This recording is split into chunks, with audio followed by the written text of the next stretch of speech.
Hello again, friends. This is Dr. Jeffrey Allen Gray coming to you guys from Helix, and we're bringing you another issue of Science Shoe Porn. Now, normally all of our videos are about what footwear you can use so that you can be more comfortable, maybe more healthy, or maybe you want to perform your best at the sport that you like to play.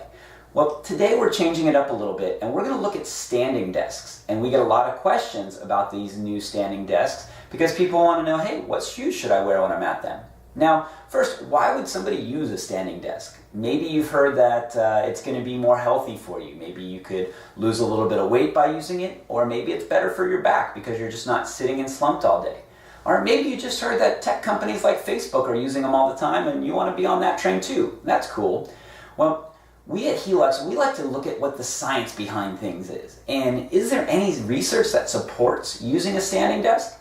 Well, today, we're going to go over the results of a recent research study that we did looking at standing desks. We're going to share those results with you, and we're going to also tell you if you want to use a standing desk, how you can do it right, and maybe what are some wrong ways that you could be doing some bad things with your standing desk. Now, first, let's get into that research. So we're going to look at people when they were sitting. We had them doing a typing task to see how efficient they were at their job, and then we also looked at the joint pressures in their feet and what was happening as far as joint movement. Then we had them do the same tasks while standing, so we could see what their joints were doing, how the pressures changed, and how their typing performance changed. Well, we didn't really see a lot of difference in joint movement because they were either sitting still or they were standing still. And consequently, we didn't really see a lot of pressure changes in the joints. Now, for this study, we weren't able to study the pressure in the back joints, so we can't speak to that specifically. The one good thing that we saw, though, is that heart rate actually increased quite a bit when you went from sitting to standing. On average, people's heart rate increased about 8.5 to 9 beats per minute. Now, if you looked at that as far as calorie burn, that's going to equate to about 62 calories an hour. Now, okay, so you've heard what our research has to say about standing desks. Maybe you want to get one now to help lose a couple extra pounds, or maybe you just think it's a good idea and you want to start using it to help with your posture. What are some ways that you could do this in the best possible way? How do you transition to the standing desk? Well, first and foremost, we love adjustable desks. And I know you're thinking, so many of these desks cost over $1,000. How are you ever going to afford that? Well, there is a better solution here.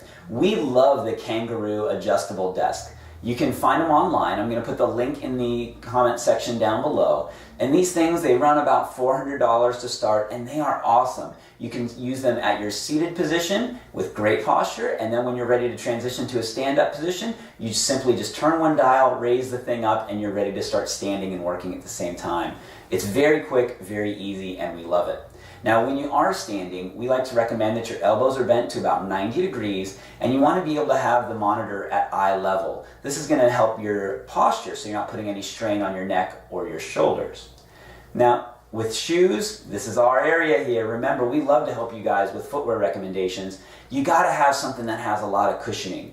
So if you have a normal dress shoe or something like that, that's not really going to cut it. There's no support, no cushioning. So go ahead and get like an athletic shoe that has a lot of support and cushioning, or look for some aftermarket insoles that'll have the cushioning and support you need so that you can stand all day at your new standing desk. Now, what about the bad things that you could be doing at a standing desk? Time and time again, we see people slouched over their standing desk like they were hanging out at the bar after work. This is not going to be a good thing. Most of you guys are just buying your standing desk for good posture anyway. So try and stand up. It is going to take a lot of work, but it's going to be worth it. So we've given you some tips and tricks as well as some research findings on stand-up desks. Do you have any questions, any comments, or anything you'd like to see in the future? Let us know. Make sure you subscribe down below and then also leave us some comments. Share the videos as much as you like too. We love getting these things out there. This is Dr. Jeffrey Allen Gray from Helix, and I look forward to seeing you guys again with our next issue of Science Shoe Porn.